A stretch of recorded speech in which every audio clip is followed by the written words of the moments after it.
Welcome to Discover Barnstable, the official podcast of the town of Barnstable. A podcast where you can meet the people who steward the programs and services for the town of Barnstable that connects us to our quality of life. We invite you to join the conversation as we navigate municipal government and our community pathways to help you discover Barnstable. I'm Paula Hersey, and today I am joined with our guest, Barnstable Public Schools Superintendent Dr. Sara Ahern, as we explore this week's topic of discussion, our school district and its strengths and area of focus. Sara Ahern is the superintendent of the Barnstable Public Schools. She began her career as a high school science teacher. Finding inspiration in working with educators, she sought leadership opportunities during her career, including curriculum development and professional learning.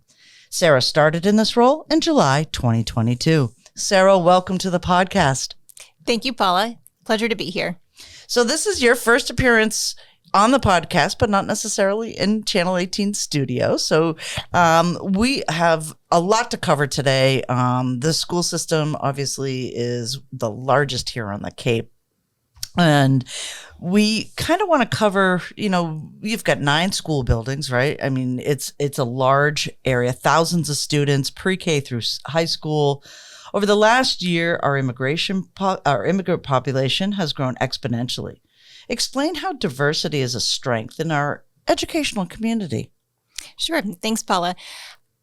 One of the things that people are telling me in the community as I finish up my entry plan here is that diversity is our greatest strength. I've heard it over and over and over again. And I think when I dive a little bit deeper to understand what people are saying, what they're talking about is the rich cultural traditions and heritage among the Barnstable community, particularly our students and families. One of the things that's noteworthy to me is in terms of language, diversity among language. And we have students now graduating with the seal of biliteracy because they're literate in 2 or more languages. Mm-hmm. And it's really incredible to see how many students speak multiple languages, how proud they are of that. And there's also a push and a drive for more people to learn language other than their primary language within our community. So it's really exciting to see this expansion of language as well as a celebration of various cultures. At the high school with the World Cup, there was just a palpable excitement among the students and faculty, and they held watch parties. So the diversity is really, I think, expanding horizons and bringing rich cultural traditions to our community. Right. And there is so many different countries involved in that World Cup, too. It must have been wonderful to see them take their national pride of their country of origin. So fun. It was amazing. I was over at the high school on one of the Fridays where they had watch parties after school, and people were wearing their jerseys and talking about it in the lunchroom and in passing in the hallway. It was a really, really exciting time. Right. And most folks know that we have a larger Brazilian population, which has been here on the Cape for decades. But I have heard that there's well over 20 languages spoken within our schools. Oh, absolutely. We do have a sizable population from Jamaica, but we have students from Ukraine and Russia. We really do have representation from many different countries. That's wonderful. Faculty and staff are the backbone of our schools, helping our students achieve excellence. Tell us a little bit about the dedication you observe daily in the classroom. Not only do I observe the dedication daily in the classroom, but I recently met with students, and one of the things that they had shared with me over multiple groups of students that I met with was just how supported and valued they feel by their teachers and counselors. Our staff are very loyal to Barnstable Public Schools. We looked recently at some statistics and saw that we have less turnover in Barnstable than the state average in terms of teacher retention, which is great. We have more teacher retention in that regard. And we really strive to grow from within. And so pretty well staffed. We do have some vacant positions, but we've got a tradition of growing from within and continued goals to grow from within, including among our student population. Right. We did notice quite a few new principals had been educators in the Barnstable school system for a number of years. And those new principals became, basically administration over this last year. Yes. Yeah. And we'll continue to do that. Right. And continue to provide people with opportunities to grow within the district. I think it's professionally rewarding. Plus, it also helps when we have vacancies. We can bring in some new talent, whether it's as paras, as teachers, or as administrators. Right. And you yourself came from that same basis as a science teacher right up through to superintendent. Right. And I've been fortunate to have opportunities. So we'll try to carve those out for others. That's awesome. With such a large student body, give us some examples of some of the advantages Barnstable has in academics, extracurricular activities, and then helping students socially and emotionally. That program's been around in our Barnstable school system for such a long time. But, thinking about such a large student body, that there's so many things to cover.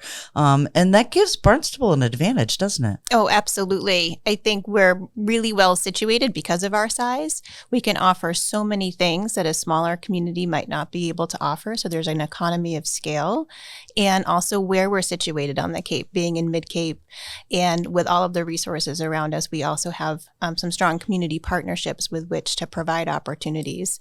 And over and over and over again, it was something that I've been hearing about from members of the Barnstable community, but also coming in from the outside and observing everything that Barnstable Public Schools has to offer.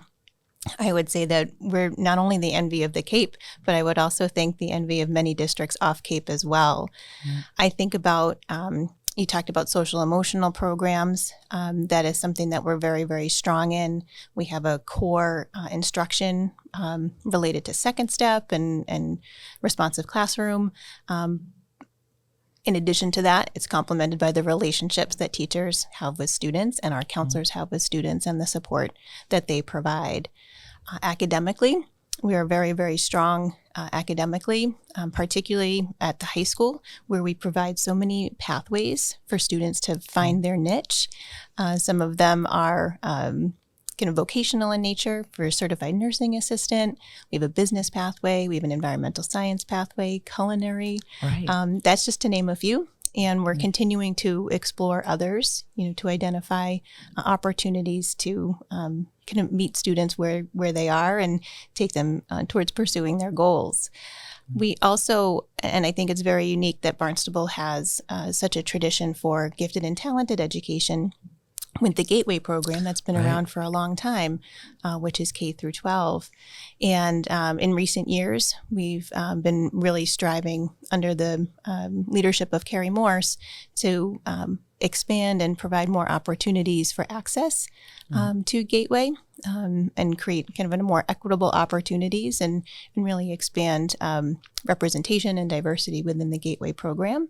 And the Gateway teachers are doing some really wonderful enrichment opportunities with students.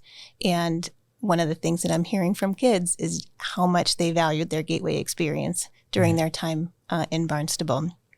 And then other things that I'm hearing from students as well, and I'm seeing and observing, are the strength of our extracurricular programs. Right. I think Barnstable is really known for our athletics and the wealth of opportunities that provides. But we have over 50 clubs at Barnstable High School. There are many middle school opportunities as well for students to be engaged beyond the school day. And our fine and performing arts are excellent. And we have some wonderful community partners with the Cape Cod Symphony and the Cotuit Center for the Arts. Right. So that's another benefit, I think, and an advantage that Barnstable has are these community partnerships. And, having done some interviews over the years, we had one of the first maker spaces over at Centerville with Kim White, who was the technology facilitator at that point in time. And then the 21st Century over at BIS. Can you speak to that a little bit with the career pathways? And, people don't realize that, some kids being exposed to careers early on instead of like junior. What are you going to be when you graduate high school? It's like, what are you going to be when you're in 6th or 7th grade? And those opportunities of actually exploring career pathways early on. Yeah. So BIS is really, really fascinating what they're working on there. They've had a 2-year initiative and project based on project-based learning, really providing students with an opportunity to do problem solving in the classroom that's connected to the curriculum. And the new principal, Jason Canetta, is also making sure to focus on what's available to students 8 through 12 at the high school and make those connections between BIS and the high school. Yeah, that's wonderful. I love, again, connections, it seems, right? We're connecting the community. Our schools are an integral part of our town and village life. How can the community help support students in our schools? That's a great question, and really, really welcome that community support. I think first and foremost is to stay informed. We are putting out a weekly newsletter through the town, as well as to our parents and families. And so one of the ways is to stay informed about the happenings and what's going on in the schools. We are kind of returning post-COVID, or COVID's still around with us, but many of the things that we enjoyed previously are back. So I've encouraged members of the community to attend various events that may be happening. So we really encourage and invite members to attend some of the events that are happening in our schools. The other thing that's returning that we're excited about is volunteerism. And so there's some volunteer opportunities organized by Maura Bunshu at the Family and Community Engagement Center. So we would welcome community members who may have a particular talent to lend or want to give some assistance, for example, with students learning to read, some volunteer opportunities. And then, networking is always welcome. So if there were recommendations or referrals, we are pretty well staffed this year, but we're always looking for people in particular roles. And so if somebody wanted to make a recommendation, we would welcome that. Right. And the Family Engagement Center is located over at Hyannis Youth and Community Center. So it's a perfect spot for folks to come in, and you can register. Kindergarten registration is ongoing. We started it early. We had so many people calling right after the new year looking to register their kindergarten kiddos. And so we opened it up early several weeks ago. So we're actively enrolling K at the time, and as well as other grades. But yeah, we're enrolling K for next year at the Family Community Engagement Center in Hyannis. That's fantastic. With some of the challenges and initiatives in managing a school district, what are your areas of focus this year? And then looking into the 2024 school year? Something that you said just a moment ago is kind of the first area of focus, and that's making connections and really bringing people together. So I think that there's an opportunity coming in as the new superintendent and listening to where people are, particularly after several years of disrupted learning. There's a real desire to come together and to feel more connected. And so that's the first area of focus. We're going to be engaging in some visioning work together to come together as a community, both within the schools, but also with stakeholders outside of the schools to do some visioning about our hopes and dreams for our graduates. And from there, we'll design the learning experiences, the curriculum, and the instruction to go along with that.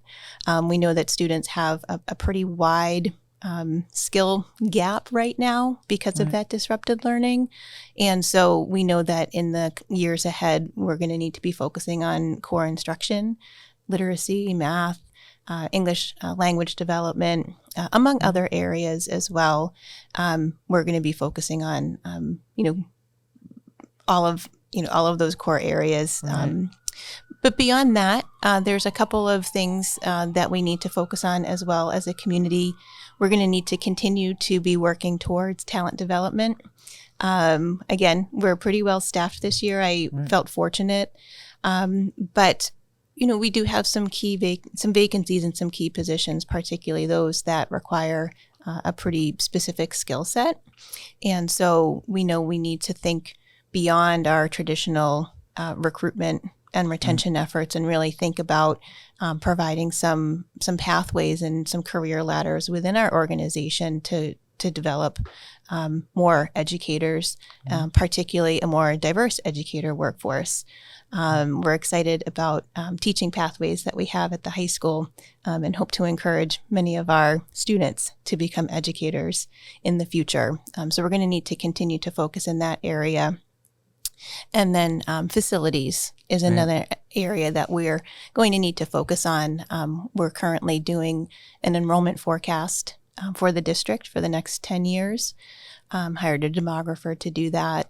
I think a lot of times we look at our enrollment in the rear view and we kind of say what happened.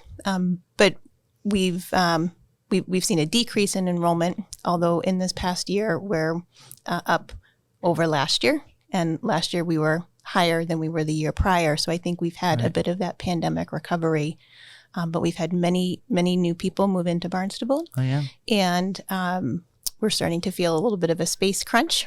We have portables going in at 2 of our elementary schools, probably this summer. And so between that and some aging facilities, some of our schools are on the older side. We do need to be doing some facilities planning. Right. And I think that's really important for the community to be aware of.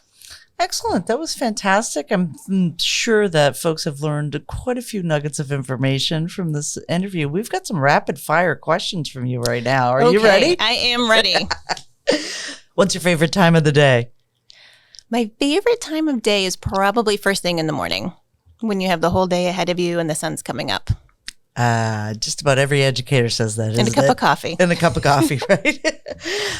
What was your first concert? My favorite question. I love to hear what people think their first concert was. That's so funny. Sometimes I ask this question as an icebreaker when we're doing professional development. My first concert was the Steve Miller Band. Ooh, good one. Yep. Steve Miller Band at the Mann Music Center in Philadelphia. Oh my goodness, that's wonderful. And I know you're fairly new to Barnstable, but you've been here coming, vacation-wise over the years. What's your favorite spot in Barnstable? That's a hard one. There's so many great spots, but I might have to say Sandy Neck. Again, one of those answers that keeps coming up. Sandy Neck is probably one of the most special places that we have here in It really town. is. It is beautiful. Well, thanks for spending time with us and listening to Discover Barnstable, the official podcast of the town of Barnstable. We hope you found a new understanding of how your municipal government works to protect, engage, and enact for you and our community. Be sure to drop us a line at podcast@town.barnstable.ma.us and let us know what you would like to learn next. Till next time, go discover Barnstable.